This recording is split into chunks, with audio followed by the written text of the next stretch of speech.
आज सुनिए हिंदी की प्रतिष्ठित युवा लेखिका वंदना वाजपेयी जी की लिखी हुई कहानी चूड़ियाँ। तो शुरू करें कहानी चूड़ियाँ। न जाने क्यों आज उसका चेहरा आंखों के आगे से हट नहीं रहा है। चाहे जितना भी मन बटाने के लिए अपने को अन्य कामों में व्यस्त कर लूं या टीवी ऑन करके अपना मनपसंद कार्यक्रम देखकर उसे भूलने की कोशिश करूं, बार बार उसका मासूम चेहरा, खिलखिलाती हंसी और हाँ खनकती चूड़ियाँ मेरा ध्यान अपनी ओर वैसे ही खींच ले जाती हैं जैसे जैसे तेज हवा का झोंका किसी तिनके को उड़ा ले जाए। आज कितने वर्षों बाद मिली थी वो, आह, वो भी इस रूप में, इस हालत में। बचपन से जानती थी उसे। हमारे घर से 2 घर छोड़कर रहने वाले शर्मा अंकल के यहाँ किराएदार बनकर आए थे वे लोग। माँ ने बताया था उनकी एक लड़की है मुझसे 4 साल छोटी, बिल्कुल गुड़िया जैसी। उस समय मेरी उम्र कोई 10 साल होगी। बहुत शौक था मुझे छोटी बहन का, इसलिए बहुत उत्सुकता थी उसे देखने की। जिस दिन उनका सामान उतर रहा था मैं बालकनी में खड़े खड़े उसे देखने की चेष्टा कर रही थी। सब सामान उतरने के बाद उतरी थी वो नन्ही परी, अपनी माँ की उंगली थामकर, जैसे मक्खन से बनी हुई हो, छूते ही पिघल जाएगी। ओह, मैंने नज़र फेर ली, कहीं मेरी ही नज़र न लग जाए। तभी उसकी माँ का सर सुनाई पड़ा, रिया उधर बैठ जाओ बेटा। और वो चुपचाप निर्दिष्ट जगह पर बैठ गई थी। ये था रिया से मेरा पहला परिचय। उसके बाद जैसे जैसे उसे जाना वो उतनी ही प्यारी, उतनी ही कोमल, उतनी ही मासूम लगी।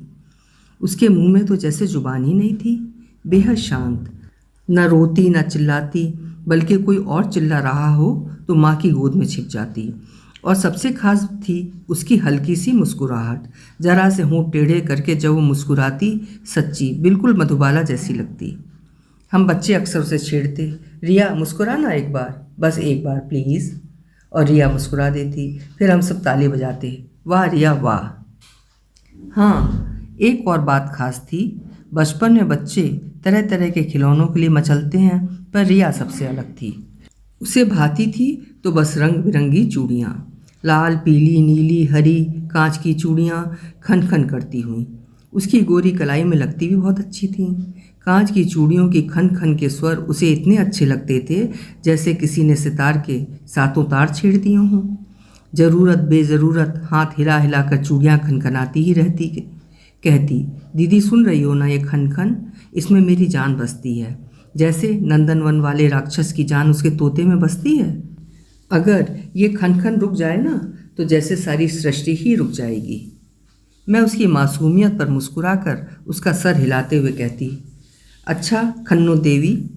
वो जब भी बाजार जाती चूड़ियों का डिब्बा जरूर लाती। और तो और पड़ोसी और रिश्तेदार भी उसकी चूड़ी प्रेम के बारे में जानते थे, इसलिए जन्मदिन पर उसे ढेरों चूड़ियों के डिब्बे मिलते थे। उनको देखकर रिया ऐसे इठलाती जैसे कोई खजाना मिल गया हो। पर उसके स्वभाव में एक विचित्रता थी। बेवजह भयभीत सी रहती थी वो कि उसकी एक भी चूड़ी टूटनी नहीं चाहिए, इसलिए दौड़ भाग वाले खेलों से दूरी रहती थी। अगर गलती से किसी से उसकी चूड़ी टूट जाए तो एकदम चुप होकर खुद को अपने में ऐसे समेट लेती थी जैसे कछुआ अपने खोल में बंद हो जाता है। मुंह से कुछ नहीं कहती, पर कुछ दिन तक बड़ा विचित्र रहता था उसका व्यवहार, फिर सब ठीक हो जाता और वो लौट आती अपनी भोली मुस्कान के साथ। रिया बड़ी हुई, रूप चंद्रमा की तरह खिल गया, पर चूड़ी प्रेम अब भी यथावत था। कॉलेज में उसकी चूड़ियों के किस्से आम थे। अक्सर लड़कों के बीच चर्चा होती कि वो कौन भाग्यशाली होगा जो इन चूड़ी वाले हाथों को थामेगा। उसी समय रिया के पिता का तबादला दूसरे शहर हो गया। रिया अपने परिवार के साथ चली गई। मुझे याद है उदासी में मैंने 2 दिन तक खाना नहीं खाया। धीरे धीरे उसके बिना जीने की आदत हो गई। फिर मेरी शादी हुई, मैं विदेश में अपने घर में रच बस गई, पर हमारे बीच पत्र व्यवहार चलता रहा। पत्रों से ही रिया की शादी की सूचना मिली थी। फोटो भी तो भेजे थे उसने। सुशांत और रिया की जोड़ी कितनी अच्छी लग रही थी। कोई किसी से 19 नहीं, जैसे ईश्वर ने एक दूजे के लिए ही बनाया हो। मैं तो देखती ही रह गई थी। मेरी तंद्रा टूटी थी पति के हंसने के स्वर से। हा हा हा, देखो तो साली साहिबा की चूड़ियाँ पूरी कोहनी तक एक भी रंग नहीं छोड़ा। तब मेरा भी ध्यान गया, अरे हाँ, पूरी कोहनी तक भरी चूड़ियाँ हर रंग की। मुस्कुरा उठी मैं। अगले ही पल आंखों में आंसू भरकर हाथ जोड़कर मन ही मन बुदबुदाई, हे ईश्वर, रिया और उसकी चूड़ियाँ हमेशा यूं ही खनकती रहें। शादी हुई, रिया ससुराल पहुंच गई। पति के घर में भी उसकी चूड़ी प्रेम की चर्चा होने लगी। पति उससे बहुत प्रेम करते थे। 2 हंसों का जोड़ा था उनका। फिर कैसे ना जानते उसके दिल की बात। उसे तरह तरह की चूड़ियाँ ला कर देते, लाल, पीली, हरी, नीली, लाख की, कटावदार, फ्रेंच डिज़ाइन, मोती जड़ी, कामदार, कभी कभी स्पेशल ऑर्डर देकर मंगाते। चूड़ी से उसके दोनों हाथ भर जाते। देवरानी जेठानी सब छेड़ती, लो एक और तुलसीदास। जब ये बात उसने मुझे पत्र में लिखी थी तो मुझे दूर से ही सही पर उसकी शर्माई आंखों और लजाते होंठ जैसे साफ साफ दिख रहे थे। रिया माँ बनी इतना तक तो मुझे पता चला, पर उसके बाद अचानक उसका चिट्ठी आना बंद हो गया। मैंने बहुत चिट्ठियाँ लिखी पर उधर से कोई जवाब नहीं आया। वो मेरे मायके के शहर में नहीं थी। उसकी शादी कहीं अन्यत्र हो चुकी थी। अब उसका हाल जानने का मेरे पास कोई जरिया नहीं था। मैं केवल उसके पत्र की प्रतीक्षा कर सकती थी और वो मैं करती रही। दिनों, महीनों, सालों पर पत्र नहीं आया तो नहीं आया। कितनी खुश थी मैं जब पति ने मेरे सामने 3 एयर टिकट रख दिए थे। चलिए मैडम, इंडिया चलना है अगले इतवार, पूरे 2 महीनों के लिए। Oh my God! दोनों हाथों को मुंह पर रखकर बच्चों की तरह जोर से चीखी थी मैं। So nice of you Sudhir, I love you, love you, love you so much. कितने ही दृश्य घूम गए मेरी आंखों के सामने। अम्मा, बाबूजी, वो गुमटी नंबर 5 की पतली गलियां, वो चाट वाला, वो नुक्कड़ की दुकान जहां हम कपड़े सिलाते थे, वो बरगद का पेड़ जिस पर सावन का झूला झूलते थे, वो अमरूद का पेड़ जहां अमरूद चुराने के कारण कई बार माली की डांट खाई थी, और मंदिर के आगे वो पानी का मटका रखने वाले कल्लू चाचा जो साथ में गुड़ की ढेली भी देते थे। क्या अभी भी देते होंगे? और रिया, क्या मैं मिल पाऊंगी उससे? क्यों मेरे खतों का जवाब नहीं देती है? कहाँ है? कैसी है? हे राम, सब ठीक हो। इस ख्याल के साथ ही मेरी खुशियों के चंद्रमा को जैसे बह के किसी स्याह बादल ने ढक लिया हो। पापा, हम ताजमहल भी देखेंगे। नन्ही निकिता चिऊकी, आपको पता है 7 वंडर्स में से है। Oh sure my dear little kid, Sudhir ने निकिता को गोद में उठाते हुए कहा। हम दिल्ली एयरपोर्ट से सीधे आगरा जाएंगे और ताज देखने के बाद ही कानपुर जाएंगे, क्योंकि एक बार अगर तुम्हारी मम्मी मायके पहुंच गई तो वो अंगद के पाँव की तरह वहीं जम जाएंगी, हिलाए नहीं हिलेंगी। हा हा हा, हम सब हंस पड़े। बस 1 हफ्ते का समय था और मुझे सारी शॉपिंग करनी थी। किसके लिए क्या लूँ सोचने में ही बहुत मेहनत लग रही थी। बाबूजी के लिए खादी का कुर्ता लूँ या चिकन का, भैया के लिए फ़ोन ही ठीक रहेगा, भतीजा आशीष अब तो बड़ा लंबा हो गया है, अच्छी सी टी शर्ट ले लेती हूँ, और अम्मा के लिए। मैं दांतों से अंगुली दबाते हुए सोच ही रही थी कि अम्मा का फ़ोन आ गया। हेलो कहते ही बोली, देखो बिटिया, हमारे लिए कुछ लेने की ज़रूरत नहीं है, बेकार में पैसा खराब ना करना। अरे पेट के लिए ही तो देश परदेश में पड़े हो, निकिता के लिए पैसा जोड़ो, शादी में काम आएगा। वाह माँ वाह! मैंने मनी मन माँ को प्रणाम किया। बिटिया के मन में क्या खिचड़ी पक रही है। इतनी दूर से अगर किसी को उसकी खुशबू लग सकती है तो माँ ही हो सकती है। पर रिया के लिए मेरे मन में कोई संदेह नहीं था। उसके लिए तो लाल लाख की चूड़ियाँ ही लूँगी, उसकी पसंदीदा। पूरा दिन शॉपिंग करते करते मैं पस्त हो गई। बिस्तर पर ही सारा सामान बिखेर कर चाय बनाने चली गई। चाय लेकर आई तब तक सुधीर आ चुके थे। वो अपने हाथों में चूड़ी का डिब्बा पकड़े हुए थे। मुझे देखकर मुस्कुराए। यकीनन ये आपने रिया के लिए लिया है। भाई, अब तो हमें भी रिया से मिलने की इच्छा हो रही है। हम भी तो देखें आखिरकार वो कौन है जिसके नाम पर हमारी बेगम साहिबा का दिल इतनी जोर से धड़कता है। वाह, कितना सुखद एहसास था दिल्ली एयरपोर्ट पर। मेरा वतन, मेरी जान, मेरा इंडिया। लगा जैसे धरती माँ के पैर चूम लूँ। हर शख्स अपना ही भाई बंधु नजर आ रहा था। 2 दिन दिल्ली घूमने के बाद हम आगरा के लिए रवाना हुए। निकिता लाल किले के बारे में ही पूछे जा रही थी। मम्मी, कितना बड़ा है? राजा तो चलते चलते ही थक जाते होंगे। तभी ढच की आवाज़ से हमारा ध्यान बटा। ओह गड्ढा! सुधीर मुस्कुराते हुए निकिता से बोले, लो बेटा, स्वागत कर दिया आपकी मम्मी के यूपी के गड्ढों ने। समझ में नहीं आता कि सड़क में गड्ढा है या गड्ढों में सड़क है। ये कभी नहीं बदलेगा। निकिता और सुधीर हंस दिए। ऐसे कैसे कहा आपने बदलेगा? बदलेगा, एक दिन हमारा यूपी भी बदलेगा, तब बात करिएगा हमसे। मैंने बात काटते हुए कहा, भला कोई महिला अपने पति के मुंह से अपने प्रदेश की बुराई सुन सकती है? सीधे ताज के सामने टैक्सी रुकी। आह ताज, वाह ताज, कितना खूबसूरत, कितना धवल, कितना बेजोड़। सही तो लिखा है उस गीत में, एक शहंशाह ने बनवा के हंसी ताजमहल, सारी दुनिया की मोहब्बत को सलामी दी है। और हम तीनों ने अपने अपने मोबाइल से एक एक लम्हे को कैद करना शुरू किया। खच खच खच, कुछ भी छूटे ना, एक एक पल अनुपम है। मैं फ़ोटो खींच रही थी। ये कौन? मेरे लेंस के ठीक सामने ये तो कुछ जाना पहचाना सा चेहरा है। अरे सुरभि, मेरे बचपन की सखी, मेरे घर के पास ही तो रहती थी। मेडिकल में सिलेक्शन हो गया था, फिर शादी, फिर लिंक ही टूट गया। मेरी तरफ देख रही है, अलबत्ता मोटी ज़रूर हो गई है। ये भारतीय खाना भी किसको ना भुला दे। शायद उसने भी मुझे पहचान लिया। हाथ हिलाते हुए ज़ोर से चीखी, हाय मधु, और दौड़कर मेरी पीठ पर हाथ मारा। यार तू तो बिल्कुल नहीं बदली। जीजा जी ध्यान नहीं रखते क्या? 1 किलो भी वजन नहीं बढ़ा? अरे नहीं रे, ज़रूरत से ज़्यादा ध्यान रखते हैं। रोज़ 1 घंटा वॉक कराते हैं, वज़न क्या खाक पड़ेगा? पर अभी भी हम भारतीयों की आदत नहीं गई पति के प्यार को पत्नी की कमर की चौड़ाई से नापने की। मैंने उसके गले लगते हुए कहा। हम वहीं नरम घास पर बैठ गए। गप्पे चालू हो गईं। बचपन की 2 सहेलियां मिल जाएं तो बातें कभी ख़त्म हो सकती हैं। निकिता मुझे घूर रही थी। उसे आश्चर्य हो रहा था कि उसकी मम्मी इतना भी बोल सकती हैं। मैं पूरे देसी रूप में थी।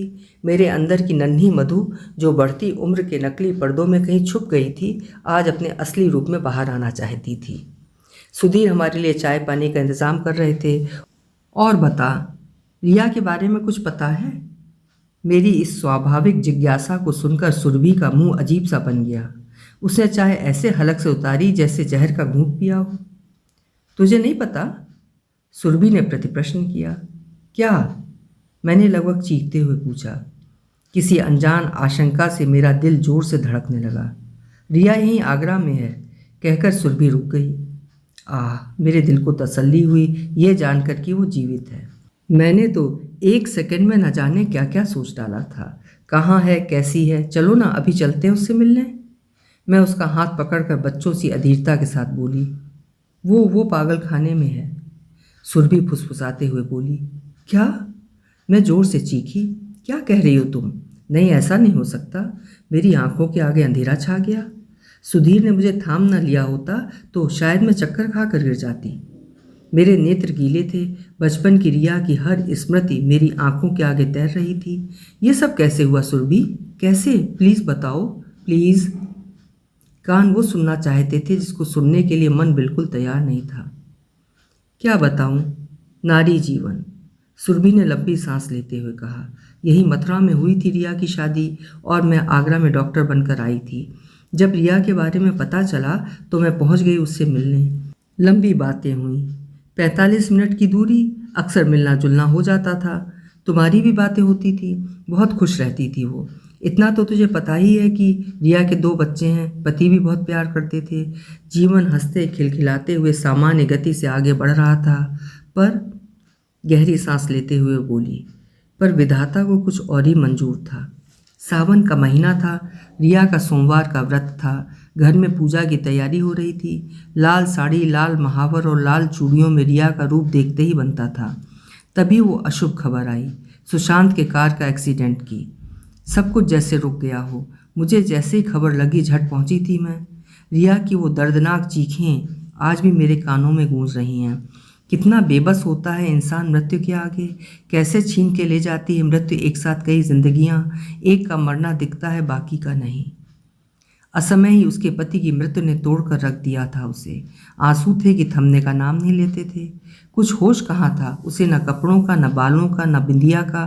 पर चूड़ियाँ, वो तो तब भी टुकुर टुकुर उन्हें ही ताका करती थी। कभी धीरे से सहलाती, कभी आंसुओं से भिगोती। शोक, शोक, महाशोक। गर्मी के 13 दिन कछुओं की रफ्तार से तड़पते तड़पाते आगे बढ़ने लगे। फिर आया नौबार का दिन जब उसकी चूड़ियाँ तोड़ी जानी थी। घर में औरतों की भीड़ थी। सबकी आंखें नम थीं। कुछ को जाने वाले का गम था, कुछ इतना भयभीत हो रो रही थीं कि विधाता उन्हें ये दिन न देखना पड़े कि उनकी चूड़ियाँ तोड़ी जाएं। और कुछ उनकी आंखों में मगरमच्छ के आंसू थे। वो ये देखने आई थी कि रूप की महारानी रिया चूड़ियाँ टूटने के बाद दिखती कैसी है। रिया का आखिरी बार श्रृंगार किया जा रहा था। महावर, सिंदूर, आलता, लाल साड़ी, लाल चूड़ियाँ पहनाई जा रही थीं, मिटाने के लिए, धोने के लिए, तोड़ने के लिए। रिया की आंखें नम थीं, होंठ कांप रहे थे। एक नारी पर अत्याचार करने के लिए एक भुक्तभोगी दुखियारी विधवा नाउन आ गई थी। एक एक करके अत्याचार शुरू हुआ। रगड़ रगड़ कर पोंछ दिया गया लाल सिंदूर, बिंदिया उतार कर फेंक दी गई लाल साड़ी और बांध दिया गया रंगहीन जीवन में जिंदा ही सफ़ेद साड़ी का कफन। सुबकती रही रिया। फिर चूड़ी तोड़ने के लिए नाउन ने जैसे ही हाथ बढ़ाया, रिया का हाथ पकड़कर एक अजीब सी सिहरन रिया के सर से पैर तक दौड़ गई। जीवन भर चुप रहने वाली रिया में न जाने कहाँ से इतनी शक्ति आ गई और उसने झटके से अपना हाथ अलग कर लिया। चिल्ला कर बोली, नहीं तुड़वानी मुझको चूड़ी, नहीं नहीं नहीं। क्या सिर्फ किसी स्त्री के अपने पति के प्रति प्रेम का पैमाना है ये चूड़ियाँ, जिसमें तोले जाते हैं सिर्फ सुहागन रहने के वर्ष, उस रिश्ते के लिए जिसे जन्म जन्मांतर का कहता है समाज? नहीं, ये स्त्री के स्त्रीत्व का प्रतीक है। ये कांच उसके मन की कोमल भावना का प्रतीक है। ये खन खन स्त्री के विभिन्न रिश्तों को एक सुर में एक साथ बांधने का प्रतीक है। इसका गोल आकार समस्त सृष्टि को एक स्त्री की कलाई की धुरी पर संभाले रखने का प्रतीक है। क्यों तोड़ते हो इन्हें? क्या इसलिए कि एक स्त्री को हर पल होता रहे ये एहसास कि एक कमी है उसके जीवन में, और तिल तिल कर जलती रहे अपनी सूनी कलाई की चिता में, और उसमें झुलसते रहे निरपराध बच्चे जो जब जब अपनी माँ की सूनी कलाई देखें तो हर निवाले के साथ उन्हें एहसास हो अपने अनाथ होने का? एक दुखी, लाचार, निर्दोष को ये दंड किस लिए? क्या इसलिए कि एक स्त्री का शोषण करने में कोई कसर नहीं रखना चाहता समाज? या डरता है एक स्त्री के सौंदर्य से कि कोई पुरुष इस पति विहीन स्त्री के प्रति आसक्त न हो जाए? पुरुष के अपराधों के लिए कब तक एक स्त्री सजा पाती रहेगी? आखिरकार कब तक? पता नहीं क्या क्या बोलती जा रही थी बदहवासी की हालत में वो। फिर रिया अपनी चूड़ियाँ खनखनाती हुई अंदर चली गई। भीड़ में सुगबुगाहट होने लगी। क्या औरत है! छी छी, पति को गए 4 दिन भी नहीं हुए और चूड़ी के प्रति इतनी आसक्ति! अरे किसके लिए सजना है, किसे रिझाना है? ऐसी औरतें नहीं कुतिया होती हैं जो पराई थाली में मुंह मारना चाहती हैं। क्या समझा था इसे? ये तो उल्टा निकली, उल्टा। हे भगवान, नरक में भी जगह नहीं मिलेगी। क्या जमाना आ गया है! रिया की सास की त्योरियां चढ़ गईं। जो मेरे बेटे की ना हो सकी वो इस परिवार की क्या होगी? सारे समाज में नाक कटा दी। कुछ भी नाटक करे, चूड़ी तो तुड़ानी ही पड़ेगी। रिया की माँ ने उसकी सास के हाथ जोड़ लिए। अभी छोड़ दें, मानसिक स्थिति ठीक नहीं है, धीरे धीरे खुद उतार देगी सब चूड़ियाँ, पर ऐसे नहीं तोड़ो। अभी घाव ताज़ा है, नहीं सह पाई शायद। उसकी मना स्थिति समझ लो आप तो बड़ी हो। कहते कहते वो फपक उठी। मैंने भी बेटा खोया है, पर ये तो हर विधवा औरत के साथ किया जाने वाला रिवाज है। ये कोई अनोखी है क्या? नहीं, अपने परिवार मान्यताओं पर उसकी मना स्थिति समझने के नाम पर मैं कीचड़ नहीं उछलने दूंगी। क्या सोच रहा होगा मेरा बेटा ऊपर से? कहते हुए रिया की सास रो पड़ी। रिया के कमरे में परिवार के पुरुष गए। किसी ने हाथ पकड़े, किसी ने पैर, मुंह में कपड़ा ठूंस दिया गया। नाउन ने चट चट करते हुए सब चूड़ियाँ तोड़ दी। उसे अधमरी सी हालत में छोड़कर सब चले गए। उसके मन के संभलने की, मना स्थिति को समझने की किसी ने ज़रूरत महसूस नहीं की। और क्यों करे? मन कहाँ होता है औरत के पास जिसे कोई समझे, थोड़ा स्नेह दे, थोड़ी मोहलत दे। उसके बस 2 ही रूप जानता है समाज, देह या कठपुतली जिसे नाचना है परंपराओं के आगे, बिना सोचे, बिना रुके, बिना थके। सब संतुष्ट थे कि चलो 9 बार के दिन चूड़ी तोड़ने का रिवाज पूरा तो हुआ, नहीं तो पता नहीं क्या अपशकुन हो जाता। पर उसके बाद किसे शांति मिली, किसे नहीं, पता नहीं। पर रिया वो पत्थर हो गई। सूनी पथराई आंखें, ना फिर कभी रोई, ना हंसी, ना हिली, ना डुली, गहन गंभीर। 2-4 दिन तक तो किसी का ध्यान नहीं गया। फिर लगने लगा कि कहीं कुछ तो गड़बड़ है। डॉक्टर को दिखाया तो पता चला नर्वस ब्रेकडाउन है। ऐसे मरीज के लिए जिस प्रकार के वातावरण की ज़रूरत होती है उसे रिया के ससुराल वाले कहाँ दे सकते थे, बल्कि पागल पागल कहकर पीछा छुड़ाने के लिए मायके पटक गए। माँ से भी कहाँ संभली। आस पड़ोस वाले आकर पता नहीं क्या क्या कहकर चले जाते। बच्चों की भलाई के लिए माता पिता ने उसे आगरा पागल खाने भिजवा दिया। कहते कहते सुरभि रो पड़ी। मैं संज्ञा शून्य सी सब सुन रही थी, या शायद एक हिस्सा सुनने के बाद मैंने कुछ सुना ही नहीं, या सुनना ही नहीं चाहा, या समझा नहीं, या समझते हुए भी नहीं समझना चाहा। पर जब मैं वापस अपने होश में लौटी तो मैं सुधीर के सीने से लगी हुई थी। उसकी कमीज मेरे आंसुओं से तरबतर थी। सुधीर मेरे बालों में धीरे धीरे अपना हाथ फेर रहे थे। मैंने और कस के सुधीर को पकड़ते हुए कहा, नहीं सुधीर, ये नहीं हो सकता। रिया मेरी रिया मेरी घिग्गी बन गई। मैं रिया से मिलना चाहती हूँ एक बार, शायद। सुरभि मेरी बात काटते हुए बोली, क्या फ़ायदा, इतने साल हो गए, अब तो डॉक्टरों ने उम्मीद भी छोड़ दी है। मैंने सुधीर को हिलाते हुए कहा, मुझे जाना है सुधीर, मुझे जाना है। सुधीर, मुझे रिया से मिलने जाना है। सुधीर ने हाँ में सिर हिलाया। मैं सुरभि के साथ आगरा पागल खाने की तरफ चल पड़ी। सुधीर निकिता को लेकर होटल चले गए। मासूम बच्चे को जीवन की विडंबनाओं से दूर रखने में हमने भलाई समझी। ऑटो तेज़ी से चल पड़ा और उससे भी ज़्यादा तेज़ी से चल पड़े मेरे विचार। कैसे देखूंगी उसे? क्या मैं सह पाऊंगी? क्या वो मुझे पहचान पाएगी? लीजिए मैडम, आ गया पागल खाना, 70 रुपये बनते हैं। मैं 100 का नोट ऑटो वाले को देकर कीप द चेंज कहकर आगे बढ़ गई। सुरभि की वजह से हमें अंदर जाने में की परमिशन मिल गई।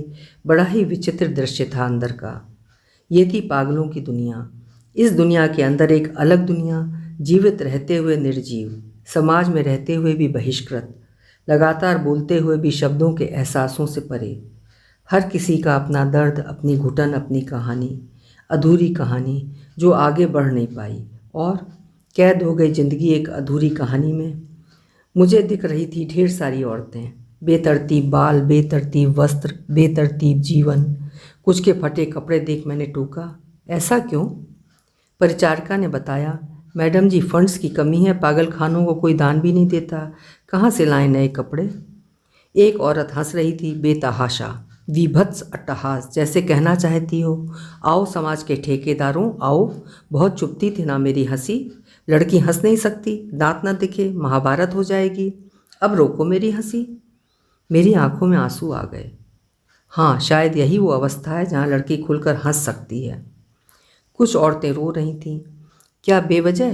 नहीं नहीं, वे डुबाना चाहती थी पूरी सृष्टि को, इतना इस कदर कि अब की मनु भी न बचें। एक औरत मेरे पास आई, मैडम जी, मुझे यहाँ से निकालो, मैं पागल नहीं हूँ। मेरे पति को दहेज के कारण दूसरी शादी करनी थी, इसी कारण ये प्रपंच रचा है। मायके वाले मेरा खर्च नहीं उठाना चाहते थे, बस यहाँ लाकर पटक दी गई। मैं सब पढ़ लेती हूँ, सब, हिंदी अंग्रेजी सब। कहकर उसने अंग्रेजी में बोलना शुरू किया। ये रेखा, निधि, सीमा भी पागल नहीं है, बस पागल करार दी गई हैं। मैं सोच रही थी, हाँ शायद ये पागल नहीं है, पर वाह रे विधाता, पति और पिता द्वारा ठुकराई गई नारी के लिए बस 2 ही दरवाजे खुलते हैं। एक वो जहाँ तन कैद हो जाता है, एक वो जहाँ मन कैद हो जाता है। तभी परिचारिका उसे मेरे पास से खींच कर ले गई, पर वो चीखती जा रही थी, मैडम जी, मुझे यहाँ से बाहर निकालो, मैडम जी, मैडम जी। मेरी हर धड़कन में उसकी चीख नश्तर की तरह चुभ रही थी। फिर भी मैं उसे अनसुना करने का प्रयास करते हुए आगे बढ़ रही थी। मेरी नज़रें चारों ओर रिया को खोज रही थीं। अचानक मुझे दिखी, सबसे अलग, सबसे शांत, नीरव, निस्तब्ध सी आँखें जिसमें डूबा हो दुख का समंदर। चुपचाप जैसे ढूंढ रही हो कुछ शून्य में। शरीर, आत्मा, विचार सबसे परे, न जीवित न निर्जीव। मेरी आंखें छलक गईं। मैंने आगे बढ़कर उसके दोनों गाल अपने हाथों में ले लिए। उफ, ये क्या? जैसे मृत शरीर को छुआ हो, ना कोई सिहरन, ना कोई संवेदना। मैं वहीं बैठ उसी अवस्था में रोती रही। मन चीख चीख कर कहता, ए रिया, मुस्कुराना। क्या फिर से वो होंठ टेढ़े करके मुस्कुराएगी, मधुबाला की तरह? क्या कभी ऐसा होगा? तभी सुरभि ने कहा, अब चल। मैंने उसके गालों से हाथ हटा लिए। पता नहीं रिया ने मुझे पहचाना या नहीं, पर उसने अपनी दोनों कलाई मेरी गोद में रख दी, जैसे कह रही हो, देखो दीदी, तुम्हारी रिया की एक एक चूड़ी टूट गई है। अपना मन वहीं छोड़ मैं घर आ गई। विचारों की श्रृंखला में डूबते उतराते हुए मैं वर्तमान में लौट आई। मैंने टीवी ऑफ कर दिया और दोनों हाथों से मुंह ढककर रोने लगी। तभी सुधीर ने आकर मेरे हाथ हटाए और लाल चूड़ियों का डिब्बा मेरी गोद में धर दिया। फिर धीरे से बोले, जाओ रिया को पहना दो। ये गलत है, पाप है सुधीर। मैंने सुधीर का हाथ झटकते हुए कहा। सुधीर मुस्कुराए। पाप कैसा? ये रिवाज के खिलाफ है, परंपरा के विरुद्ध है। एक विधवा ये कांच की चूड़ियाँ नहीं पहन सकती, मैंने तर्क देते हुए कहा। कैसी परंपरा, कैसा रिवाज? सुधीर ने प्रति प्रश्न करते हुए कहा। क्या कोई परंपरा इंसान को इस हालत में पहुंचाए जाने की हद तक निभाना जरूरी है? क्या परंपरा इंसान से बढ़कर है? पर समाज? मैंने अपना वाक्य जानबूझकर अधूरा छोड़ दिया। सुधीर मेरा हाथ अपने हाथों में लेते हुए बोले, किस परंपरा और किस समाज की बात कर रही हो? इसी समाज में पहले परंपरा थी सती प्रथा की, जहाँ जिंदा औरत अपने पति के शव के साथ जला दी जाती थी। बाल विवाह की, जहाँ कई बच्चियाँ अपने पति की शक्ल देखे बिना, शादी का मतलब जाने बिना विधवा होने पर मथुरा या वृंदावन के आश्रमों में पहुँचा दी जाती थी, एक बेबस लाचार जीवन जीने के लिए। राजा राम मोहन राय ने जब इनके विरुद्ध जन जागरण का कदम उठाया होगा, तब भी लकीर के फकीर समाज ने बहुत शोर मचाया होगा। पर आखिर टूटी ना वो परंपरा?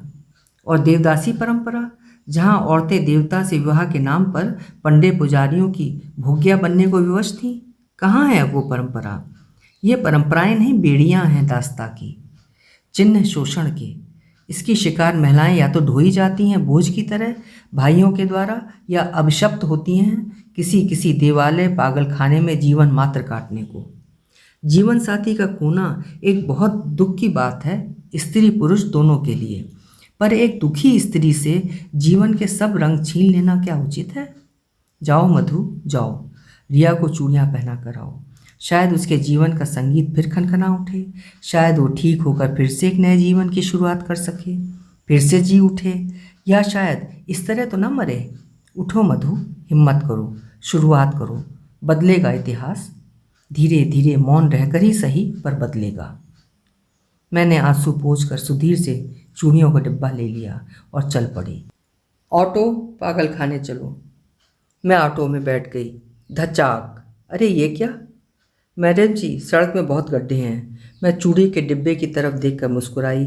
धचका तो लगेगा ही, इतिहास करवट जो बदल रहा है, ये उसी की दस्तक है। अभी आप सुन रहे थे सामाजिक ढांचे पर प्रहार करती हुई वंदना वाजपेयी जी द्वारा लिखित कहानी चूड़ियाँ। आशा है कहानी आपको पसंद आई होगी। कल मिलेंगे फिर किसी नई कहानी के साथ। आपका समय शुभ हो।